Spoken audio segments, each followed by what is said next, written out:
Hello बच्चों, मेरा नाम है मोहित और आज मैं लेके आया हूँ बीए फर्स्ट सेमेस्टर राजनीति विज्ञान के कुछ महत्वपूर्ण प्रश्न। तो अगर बच्चों आपको वीडियो अच्छा लगे तो वीडियो को लाइक कर दीजिए और चैनल को सब्सक्राइब कर दीजिए। आप सभी लोग वीडियो देख लेते हो लेकिन चैनल को सब्सक्राइब नहीं करते हो, इसलिए चैनल को सब्सक्राइब कर दीजिए और अपने दोस्तों को भी ये वीडियो ज़रूर शेयर कीजिए। अब शुरू करते हैं अपन पहला नंबर क्वेश्चन। कौन परंपरागत राजनीति विज्ञान से संबंधित है? ऑप्शन ए है लासवेल संबंधित है, ऑप्शन बी है गार्नर, ऑप्शन सी है डेविड स्टन, ऑप्शन डी है मार्क्स। तो हम सब जानते हैं जो गार्नर है ना वो परंपरागत राजनीतिक विज्ञान से संबंधित है। तो इस क्वेश्चन का जो सही आंसर होगा वो क्या होगा? ऑप्शन नंबर बी होगा। अब बढ़ते हैं 32 नंबर क्वेश्चन की तरफ। अमेरिका में वह प्रसिद्ध विश्वविद्यालय जिसे व्यवहारवाद के अध्ययन का मुख्य केंद्र माना जाता है वह कौन सी विश्वविद्यालय है? ऑप्शन ए है हार्वर्ड, ऑप्शन बी है ऑक्सफोर्ड, ऑप्शन सी है शिकागो, ऑप्शन डी है विक्सन। तो जो शिकागो विश्वविद्यालय है ना उसे व्यवहारवाद के अध्ययन का मुख्य केंद्र माना जाता है।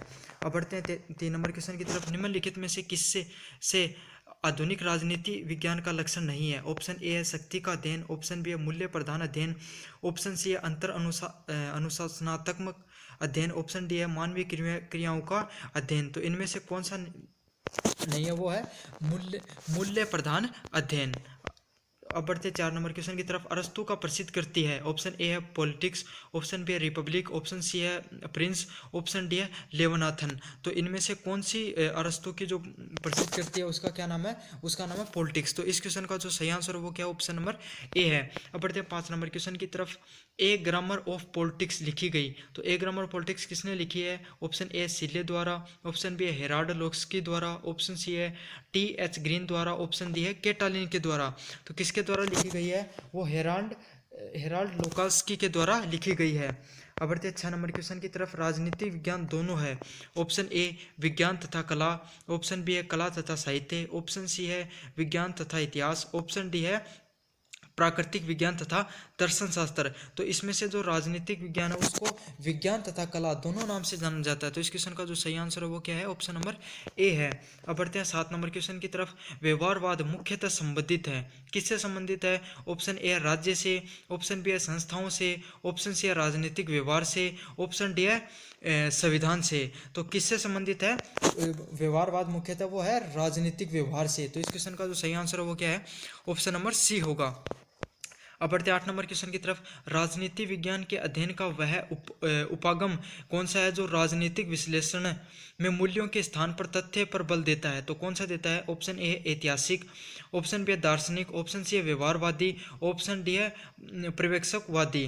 तो इनमें से सबसे ज़्यादा किस पे जोर देते हैं? तथ्यों पे। जो व्यवहारवादी होते हैं वो सबसे ज़्यादा तथ्यों पर बल देते हैं। अब बढ़ते हैं 9 नंबर क्वेश्चन की तरफ।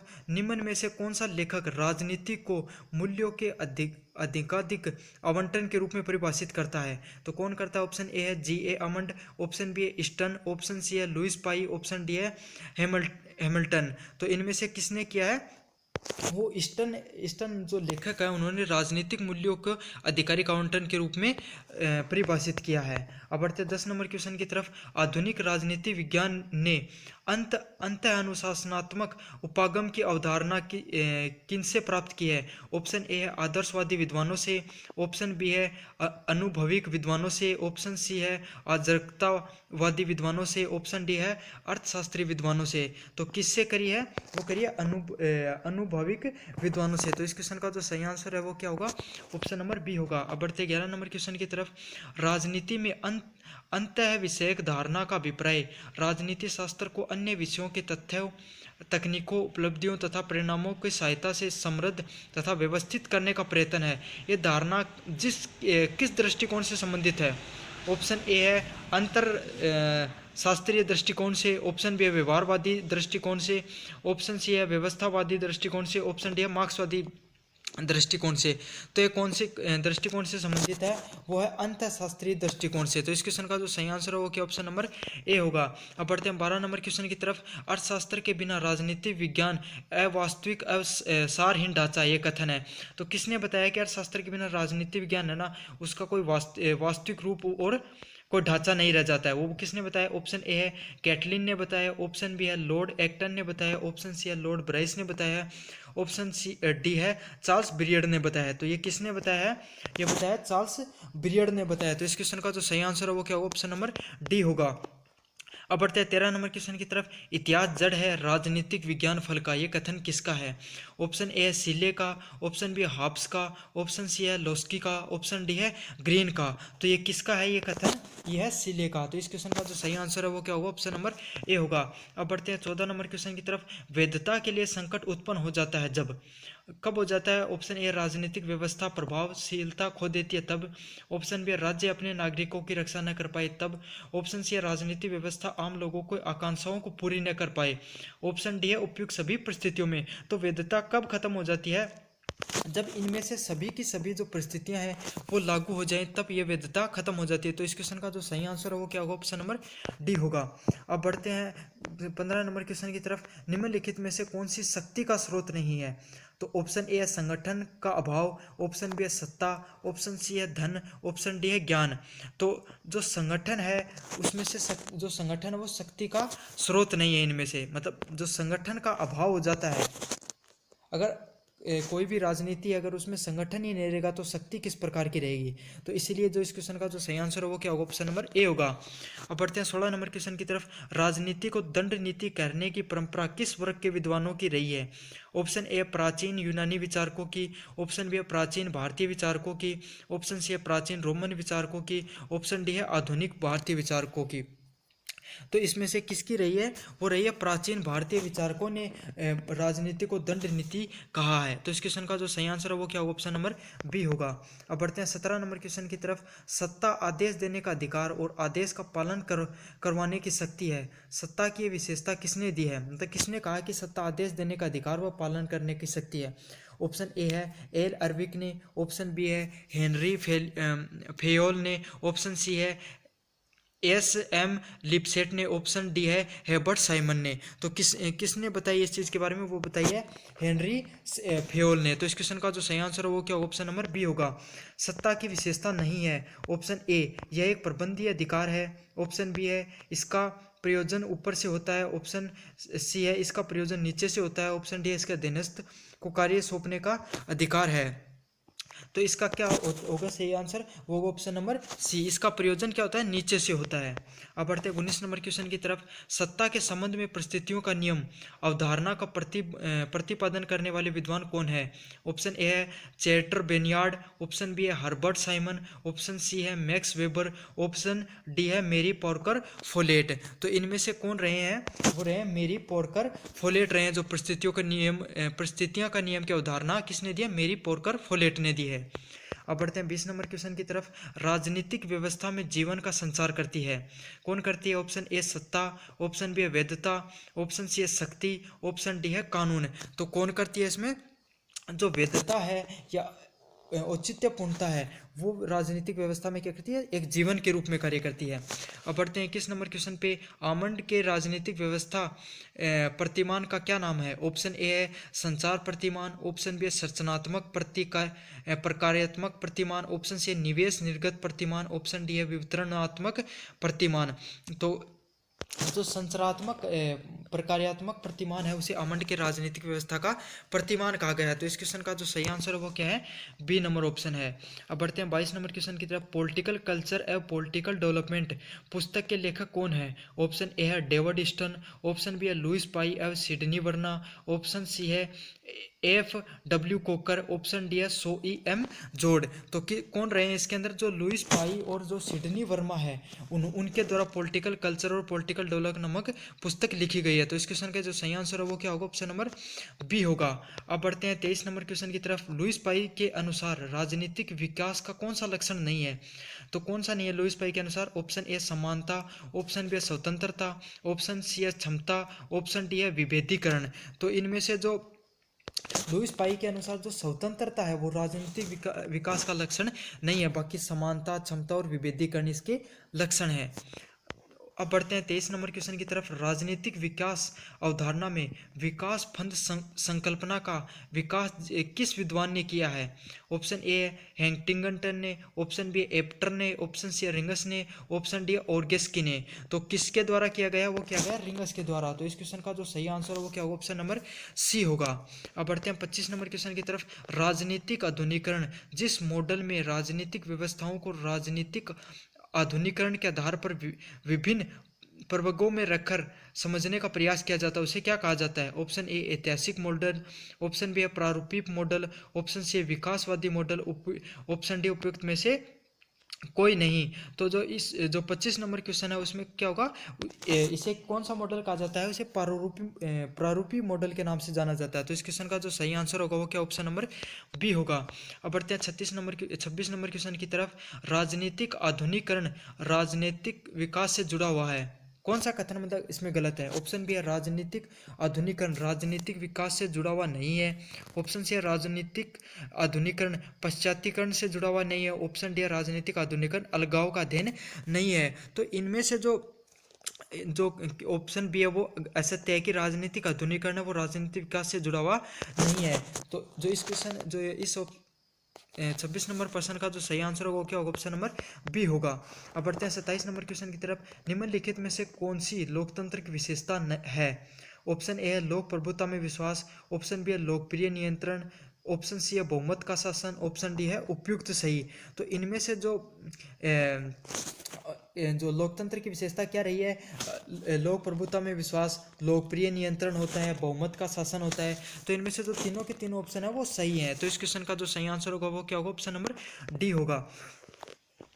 अब बढ़ेंगे 28 नंबर क्वेश्चन पे। अनुभववादियों ने लोकतंत्र के जिस सिद्धांत को मान्यता दिया वह कहलाता है? ऑप्शन ए शास्त्रीय सिद्धांत, ऑप्शन बी है मार्क्सवादी सिद्धांत, ऑप्शन सी है बाहुबलीवादी सिद्धांत, ऑप्शन सी है विशिष्ट वर्गीय सिद्धांत। तो इनमें से कौन सा सिद्धांत है जो विशिष्ट वर्गीय सिद्धांत है उसको अनुभववादियों ने लोकतंत्र के सिद्धांत की मान्यता दी है? तो इस क्वेश्चन का जो सही आंसर होगा कि ऑप्शन नंबर डी होगा। अब बढ़ते हैं 29 नंबर क्वेश्चन की तरफ। आरंभक किससे संबंधित है? ऑप्शन ए है अप्रत्यक्ष प्रजातंत्र से, ऑप्शन बी है प्रत्यक्ष प्रजातंत्र से, ऑप्शन सी है तानाशाही से, ऑप्शन डी है अल्पतंत्र से। तो इनमें से जो प्रत्यक्ष प्रजातंत्र है उससे जो आरंभक संबंधित होता है। तो इस क्वेश्चन का जो सही आंसर होगा वो ऑप्शन नंबर बी होगा। अब बढ़ते हैं 30 नंबर क्वेश्चन की तरफ। आधुनिक विश्व के अधिकांश राज्यों में किस प्रकार का लोकतंत्र प्रचलित है? ऑप्शन ए होगा उदारवादी लोकतंत्र, ऑप्शन बी है मार्क्सवादी लोकतंत्र, ऑप्शन सी है समाजवादी लोकतंत्र, ऑप्शन डी है व्यक्तिवादी लोकतंत्र। तो जो इनमें से जो उदारवादी लोकतंत्र है वो अधिकांश जो राज्य हैं या अधिकांश देशों के अंदर लोकतंत्र वो उदारवादी लोकतंत्र पॉपुलर है। तो इस क्वेश्चन का जो सही आंसर है वो क्या? ऑप्शन नंबर ए होगा। अब बढ़ते हैं 31 नंबर क्वेश्चन की तरफ। निम्नलिखित में से कौन सा तानाशाही का लक्षण नहीं है? ऑप्शन ए है हिंसक साधनों का प्रयोग, ऑप्शन बी है शक्ति का दुरुपयोग, ऑप्शन सी है नियंत्रण एवं अनुशासन, ऑप्शन डी है व्यक्तिगत स्वतंत्रता। तो इनमें से कौन सा तानाशाही का लक्षण नहीं है? वो है व्यक्तिगत स्वतंत्रता। क्योंकि जब तानाशाही होती है उसमें क्या हिंसक साधनों का भी प्रयोग होता है, शक्ति का भी दुरुपयोग होता है और नियंत्रण व अनुशासन भी नहीं रहता है। तो ये तो तीनों के तीनों सही है, जबकि व्यक्तिगत स्वतंत्रता वो भी छिन जाती है तानाशाही के अंदर। इसलिए इस क्वेश्चन का जो सही आंसर है वो क्या है? ऑप्शन डी है। अब बढ़ते हैं 32 नंबर क्वेश्चन की तरफ। सर्वाधिकारवादी शासन का उदाहरण है? ऑप्शन ए है नाजीवादी शासन, ऑप्शन बी है साम्यवादी शासन, ऑप्शन सी है फांसीवादी शासन, ऑप्शन डी है उपयुक्त सभी। तो जो सर्ववादी शासन है उसका जो नाजीवादी शासन भी होता है उसमें साम्यवादी भी होता है, उसमें फांसीवादी भी होता है। तो इसका जो सही आंसर होगा वो क्या? ऑप्शन नंबर डी होगा। सारे के सारे ऑप्शन है वो सही हैं। अब बढ़ते हैं 33 नंबर क्वेश्चन की तरफ। निम्नलिखित में से कौन सा राजनीतिक दल का लक्षण नहीं है? ऑप्शन ए है शासन करने की इच्छा, ऑप्शन बी इच्छा अनुसार असंवैधानिक शासन अपनाना, ऑप्शन सी है किन्हीं आधारभूत सिद्धांतों पर विश्वास, ऑप्शन डी है नागरिकों का राजनीतिक संगठन। तो इनमें से जो इच्छापूर्ण जो असंवैधानिक साधन अपनाना है वही राजनीतिक दल का लक्षण नहीं है। बाकी शासन करने की इच्छा भी होती है, आधारभूत सिद्धांतों पर भी जो कोई भी एक राजनीतिक दल है वो विश्वास करता है, और नागरिकों की जो राजनीतिक संगठन है या उनका लोकप्रियता वो भी होती है। तो इस क्वेश्चन में जो ऑप्शन बी है वही राजनीतिक दल का लक्षण नहीं है। अब बढ़ते हैं 34 नंबर क्वेश्चन की तरफ। हमने भारत में विकसित की है, तो हमने कौन सी व्यवस्था है जो भारत में विकसित की है? ऑप्शन ए एक दल व्यवस्था, ऑप्शन बी है बहुदल व्यवस्था, ऑप्शन सी है द्विदल व्यवस्था, ऑप्शन डी है कोई दल व्यवस्था नहीं। तो हमने आपको पता है कि भारत के अंदर बहुदलीय व्यवस्था पाई जाती है, जिसमें बहुत सारे दल जैसे बीजेपी, कांग्रेस, आम आदमी पार्टी, टीएमसी, जेडीयू, अलग अलग प्रकार के दल पाए जाते हैं, इसलिए कि इसमें कौन सी व्यवस्था? बहुदलीय व्यवस्था है भारत के अंदर। अब बढ़ते हैं 35 नंबर क्वेश्चन की तरफ। जिस विद्वान ने दबाव समूहों को अज्ञात साम्राज्य की संज्ञा दी है, किसने दी है अज्ञात साम्राज्य की? ऑप्शन ए लाथम ने, ऑप्शन बी है फाइनर ने, ऑप्शन सी है फेडरिक ने, ऑप्शन डी है ओड्रिगर्ड ने। तो इनमें से जो फाइनर है फाइनर के द्वारा जो दबाव समूह है उनको अज्ञात साम्राज्य की संज्ञा दी गई है। अब बढ़ते हैं 36 नंबर क्वेश्चन की तरफ। दबाव गुटों की कौन सी तकनीक होती है? ऑप्शन ए है मोबिलिंग, ऑप्शन बी है चुनाव करना, ऑप्शन सी है शक्ति का प्रयोग, ऑप्शन डी है सरकार बनाना। तो जो दबाव गुट होती हैं उनकी जो मोबलिंग है वो क्या होती है? तकनीक होती है। तो इस क्वेश्चन का जो सही आंसर है वो क्या ऑप्शन नंबर ए होगा। अब बढ़ते हैं 37 नंबर क्वेश्चन की तरफ। दबाव समूह द्वारा अपनाए जाने वाला साधन होता है, ऑप्शन ए है प्रचार, ऑप्शन बी है मोबाइलिंग, ऑप्शन सी है प्रदर्शन, ऑप्शन डी है उपयुक्त सभी। तो इनमें से जो दबाव समूह होते हैं वो प्रचार भी करते हैं, मोबाइलिंग भी करते हैं, प्रदर्शन वगैरह भी करते हैं। तो जो ये सभी इनके दबाव समूह के क्या है? साधन है। तो इस क्वेश्चन का जो सही आंसर होगा वो क्या होगा? ऑप्शन नंबर डी होगा। अब बढ़ते हैं 38 नंबर क्वेश्चन की तरफ। एकल संक्रमणीय मत पद्धति के लिए क्या आवश्यक होता है? ऑप्शन ए है एक सदस्यीय निर्वाचन क्षेत्र, ऑप्शन बी है दो सदस्यीय निर्वाचन क्षेत्र, ऑप्शन सी है बहु सदस्यीय निर्वाचन क्षेत्र, ऑप्शन डी है कैसा भी निर्वाचन क्षेत्र हो सकता है। तो जो एकल संक्रमणीय मत पद्धति होती है उसके अनुसार जो क्या होता है? बहुसदस्यीय निर्वाचन क्षेत्र होता है। तो इस क्वेश्चन का जो सही आंसर है वो क्या ऑप्शन नंबर सी होगा। अब बढ़ते हैं 29 नंबर क्वेश्चन की तरफ। भारत में ब्रिटिश राज शासन ने सन 1909 के अधिनियम द्वारा अल्पसंख्यकों की प्रतिनिधित्व के निर्वाचन की जो प्रणाली परिचित थी उसे वो क्या कहलाती है?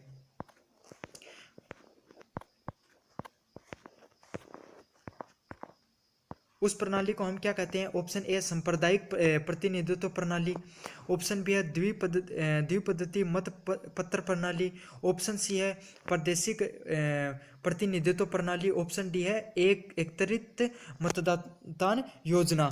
तो जो सांप्रदायिक प्रतिनिधित्व प्रणाली के नाम से जाना जाता है। तो इस क्वेश्चन का जो सही आंसर है वो क्या होगा? ऑप्शन नंबर ए होगा। बढ़ते हैं 40 नंबर क्वेश्चन की तरफ। निम्न में से जो एक सदस्यीय निर्वाचन क्षेत्र का दोष नहीं है वो कौन सा दोष नहीं होता है एक सदस्यीय निर्वाचन क्षेत्र का? ऑप्शन ए है अल्पसंख्यकों का उचित प्रतिनिधित्व नहीं, ऑप्शन बी है संकुचित रुचि क्षेत्र, ऑप्शन सी है सरलता, ऑप्शन डी है शासन दल की रीमेंडरिंग का लाभ होना। तो इसमें से जो सरलता है वो इसका दोष नहीं होता है, क्योंकि एक सदस्य जो निर्वाचन क्षेत्र होता है उसमें हमें ऑप्शन बहुत कम होते हैं, इसलिए सरलता होती है। तो इस क्वेश्चन का जो सही आंसर है वो क्या होगा? ऑप्शन नंबर सी होगा। अब बढ़ते 41 नंबर क्वेश्चन की तरफ। विधि के शासन की अवधारणा के अनुसार निम्न में से जो कथन असत्य है? ऑप्शन ए है कोई भी कानून से ऊपर नहीं होता है, ऑप्शन बी है किसी को न्यायालय द्वारा अपराधी घोषित किए जाने पर ही सजा दी जा सकती है, ऑप्शन सी है सभी नागरिकों के लिए समान कानून और न्यायालय होते हैं, ऑप्शन डी है अभिजन वर्ग के विशेष अधिकारों का क्या किया जाता है? आदर किया जाता है। तो इसके अंतर्गत क्या होता है? अभिजन वर्ग के विशेष अधिकारों को क्या किया जाता है? आदर किया जाता है विधि के शासन के अनुसार। तो इस क्वेश्चन का जो सही आंसर होगा वो क्या होगा? ऑप्शन नंबर डी होगा। अब बढ़ते हैं 42 नंबर क्वेश्चन की तरफ। संविधानवाद के पश्चिमी दृष्टिकोण अथवा धारणा को प्रवर्तक माना जाता है। ऑप्शन ए है एंजेलस के द्वारा, ऑप्शन बी है मार्क्स के द्वारा, ऑप्शन सी है थॉमस पेन के द्वारा, ऑप्शन डी है विस्लोस्की के द्वारा। तो इनमें से जो थॉमस पेन है उसके द्वारा संविधान के पश्चिमी दृष्टिकोण की धारणा का प्रवर्तक माना जाता है। अब बढ़ते हैं 43 नंबर क्वेश्चन की तरफ। विकासशील देशों में संविधानवाद की समस्या है। ऑप्शन ए आर्थिक विकास की समस्या की, ऑप्शन बी राजनीतिक संरचना के विकल्पों के चयन की समस्या, ऑप्शन सी है राजनीतिक स्थायित्व की समस्या, ऑप्शन डी है उपयुक्त सभी। तो इसमें से जो विकासशील देशों में क्या होता है? आर्थिक विकास की एक बहुत बड़ी समस्या होती है, अमीर और गरीब में बहुत ज़्यादा फर्क होता है। ऑप्शन बी है जो में राजनीतिक संरचना के विकल्पों की चयन की समस्या भी होती है और अस्थायित्व की भी समस्या होती है। तो इसमें से जो सभी ऑप्शन सही हैं, इसलिए इस क्वेश्चन का जो सही आंसर होगा क्या, ऑप्शन नंबर डी होगा। अब बढ़ते हैं 44 नंबर क्वेश्चन की तरफ। संविधानवाद की प्रमुख समस्या है। ऑप्शन ए है निरंकुशतावाद, ऑप्शन बी है जनता का असंतुष्टिकरण, ऑप्शन सी है स्वतंत्रताओं का दुरुपयोग, ऑप्शन डी है उपयुक्त सभी। तो इसमें से जो जो संविधानवाद होता है उसमें जो क्या होता है, निरंकुशवाद भी होती है, उसमें जनता की असंतुष्टि भी पाई जाती है और स्वतंत्रताओं का दुरुपयोग भी होता है। तो इस क्वेश्चन का जो सही आंसर है वो क्या होगा, ऑप्शन नंबर डी होगा। अब बढ़ते हैं 45 नंबर क्वेश्चन की तरफ। बजट किस संस्था के द्वारा पारित किया जाता है। ऑप्शन ए है व्यवस्था पालिका के द्वारा, ऑप्शन बी है कार्यपालिका के द्वारा, ऑप्शन सी है वित्त मंत्री के द्वारा, ऑप्शन डी है वित्त मंत्रालय के द्वारा। तो इसमें से जो व्यवस्था पालिका होती है उनके द्वारा बजट जो है वो पारित किया जाता है। और बढ़ते हैं 46 नंबर क्वेश्चन की तरफ। व्यवस्था स्थापित सर्वोच्च किस कहाँ पर है। ऑप्शन ए ब्रिटेन में, ऑप्शन बी अमेरिका में, ऑप्शन सी है भारत में, ऑप्शन डी है फ्रांस में। तो इसमें से जो व्यवस्था पालिका है वो ब्रिटेन में सर्वाधिक पाई जाती है, इसलिए इस क्वेश्चन का जो सही आंसर होगा क्या, ऑप्शन नंबर ए होगा। अब बढ़ते हैं 47 नंबर क्वेश्चन, जिसमें व्यवस्था पालिका के उच्च सदन का गठन वंशानुगत आधार पर किया जाता है। तो कहाँ किया जाता है। ऑप्शन ए भारत में, ऑप्शन बी अमेरिका में, ऑप्शन सी है ब्रिटेन में, ऑप्शन डी है स्विट्जरलैंड में। तो इसमें से जो ब्रिटेन है वहाँ पे जो व्यवस्था पालिका है उसके उच्च सदन का क्या है, गठन वंशवाद के आधार पर किया गया है। तो वंशवाद के आधार पर कहाँ पे किया गया, ब्रिटेन में किया गया। अब बढ़ते हैं 48 नंबर क्वेश्चन की तरफ। जहां कार्यपालिका व्यवस्था पालिका के प्रति उत्तरदायित्व नहीं होती है वो कौन सा देश है। तो ऐसा कौन सा देश है, वो है पहला ऑप्शन है इंग्लैंड, ऑप्शन बी है जापान, ऑप्शन सी है डेनमार्क, ऑप्शन सी है डेनमार्क और ऑप्शन डी है अमेरिका। तो इनमें से जो अमेरिका है वहाँ की व्यवस्था पालिका कार्यपालिका के प्रति उत्तरदायित्व नहीं होती है। तो इस क्वेश्चन का जो सही आंसर वो क्या, ऑप्शन नंबर डी होगा। अब बढ़ते हैं 49 नंबर क्वेश्चन की तरफ। लेकिन अगर आप, मैं इससे पहले बता देना चाहता हूँ, अगर आप ये पीडीएफ डाउनलोड करना चाहते हो तो अपने मैंने कमेंट बॉक्स में टेलीग्राम का लिंक दिया, वहाँ से आप डाउनलोड कर सकते हो। अब बढ़ते 49 नंबर क्वेश्चन की तरफ। संसदात्मक प्रणाली में ऑप्शन ए कार्यपालिका व्यवस्था पालिका के प्रति उत्तरदायित्व होती है, ऑप्शन बी व्यवस्था पालिका कार्यपालिका के प्रति उत्तरदायित्व है, ऑप्शन सी व्यवस्था पालिका न्यायपालिका के प्रति उत्तरदायित्व होती है, ऑप्शन डी है कार्यपालिका न्यायपालिका के प्रति उत्तरदायित्व होती है। तो जो संसदीय प्रणाली होती है उसके अंदर क्या होता है, कार्यपालिका व्यवस्था पालिका क्या होती है, उत्तरदायित्व होती है। तो इस क्वेश्चन का जो सही आंसर होगा क्या, ऑप्शन नंबर ए होगा। अब बढ़ते हैं 50 नंबर क्वेश्चन की तरफ। वह निम्नलिखित में से किस देश में न्यायाधीशों की नियुक्ति आजीवन होती है। ऑप्शन ए है भारत में, ऑप्शन बी है ग्रेट ब्रिटेन में, ऑप्शन सी है स्विट्जरलैंड में, ऑप्शन डी है संयुक्त राज्य अमेरिका में। तो जो संयुक्त राज्य अमेरिका है वहाँ पर न्यायाधीशों की जो नियुक्ति होती है वो क्या होती है, आजीवन होती है।